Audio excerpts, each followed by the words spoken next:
Welcome back to Anything That Rolls. Now, when you talk about curves and lines on a car, this is what you're talking about. Richard Sevenoaks, you are the owner here at the Leake Car Auction. This is gorgeous, but it has a whole story behind it. This is a 1954 Chevy Corvette. In 1953, Chevrolet introduced the Corvette with a fiberglass body and a 6-cylinder engine, which was their Blue Flame 6. It was not very popular. 53, they only produced 300 of them. 54, they produced about 1,000 of them, and they were actually considering discontinuing the Corvette in 1954. But what saved the Corvette in 1955, they put a V8 in it. And all of a sudden, it turned into a very much of a heavy-duty sports car with a light fiberglass body. So how much would something like this is obviously a rare find, how much would something like this go for? You're looking at, this is about a $90,000 to $100,000 car. It is a rare find for a person that collects Corvettes. It's very important to be able to, in 53 and 54, they're very significant cars. They were not big muscle cars. They were kind of sexy European stuff that didn't go over. Well, great. Okay, well, we're going to talk to this car pro right here and give you guys a break with Jerry Reynolds, our car pro. We're here with Jerry Reynolds, the car pro. Jerry, this is my favorite, I think. Well, I can understand that, Jennifer. This is a great car. This is the Mercedes SLS. About a $225,000 car, and it's all under the hood there besides just the beautiful appearance. 562 horses, 0 to 60 in well under 4 seconds. Really a nice car. Now, anytime you get a car, you know, it's new to you, even if it is a used car. Looks great on the outside, right, but there might be some problems on the inside. How do you spot a lemon? You know, the thing I tell people to do is, it's so available out there today, look at a history report on that car. We want to find out, has it been in a wreck? Which is not always a horrible thing. Sometimes some wrecks are very minor, and as the car gets older, it's going to be hard to find one that hadn't been in some kind of wreck. What you want to know is how severe that wreck was. Flooding is a killer of cars. You want to find out, particularly in this market where we do get flooding, you want to find out, has this car ever had an insurance claim against it for flood damage? And then the last thing you want to look at is odometer discrepancies. Nothing will kill the value of a car any quicker than if the mileage is not accurate. And the history reports are very good today. They'll tell you that. The two major ones are Carfax and AutoCheck. I find AutoCheck to be the most reliable. But, you know, for 20 bucks, before you go plunk down anywhere from $2,000 to $20,000 on a car, to spend 20 bucks and get that peace of mind, I think it's a real good investment. Very good. And if people want to hear more about it? 7:40 a.m. every Saturday, 11 to 2, okay. KTRH. Welcome back to Anything That Rolls. We have such an exciting show today because we have some very rare vehicles that we're looking at and learning about. More importantly, I love the fact that every one of these cars has a story. Here with Richard Sevenoaks, he's the owner of the Leake Car Auction. Tell me about this Jag.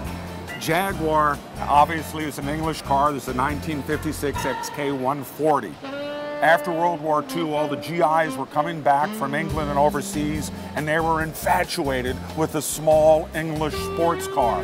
Jaguar capitalized on the opportunity and designed a car specifically for the US market, the XK140, and exported it. And this is what an XK140. 140, by the way, means it will do 140 miles an hour. Ooh. Okay, now this is really interesting too because you were saying that this had been modified just for Americans. That's right. The cockpit is a little bit bigger because Americans' butts were a little bit bigger, and so this was designed specifically for the American market. Very cool. Okay, now let's go ahead and take a look over at the front. Now you're saying these sleek lines are really, they weren't in at the time. Look at the swoop of the way the fender would swoop around. We were used to that big, heavy Detroit iron, and all of a sudden, this hit the market and caused quite a sensation, along with the engine. And now this engine has the MC heads on it, which is a racing head, and to ensure that you get up to 140 miles an hour. So when you're talking luxury vehicles, obviously Jaguar is still in a luxury vehicle. Is that the same back then? Yes, absolutely. They were always considered a sports car, but they were very Euro, and Americans did not accept Euro until after World War II. Wonderful. Okay, thank you so much. We're still going to go and look at a lot more vehicles that are very, very cool at the Leake Car Auction, and we'll leave you with this.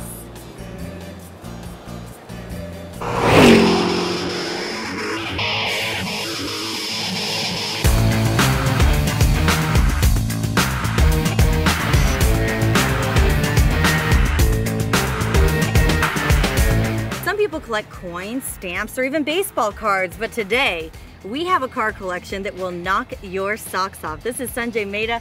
Tell me a little bit about your car collection.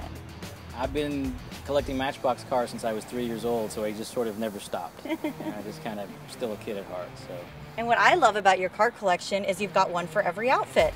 Pretty much, yeah, exactly. Although I wear black most of the time, so I guess it doesn't matter. And so how did you start your car collection? Well, when I was in college, I got my first nice car, which is an '85 Thunderbird, and that was the car that sort of got me rolling on modifying your car and making it better and what have you. And then I moved into Mustangs, and I've still got my old Mustang. And then I was able, as I got through school and had a little more money, I graduated up to Corvettes and then kind of up to the exotics after that. So how many cars are in your total collection? That's probably close to 20 or so.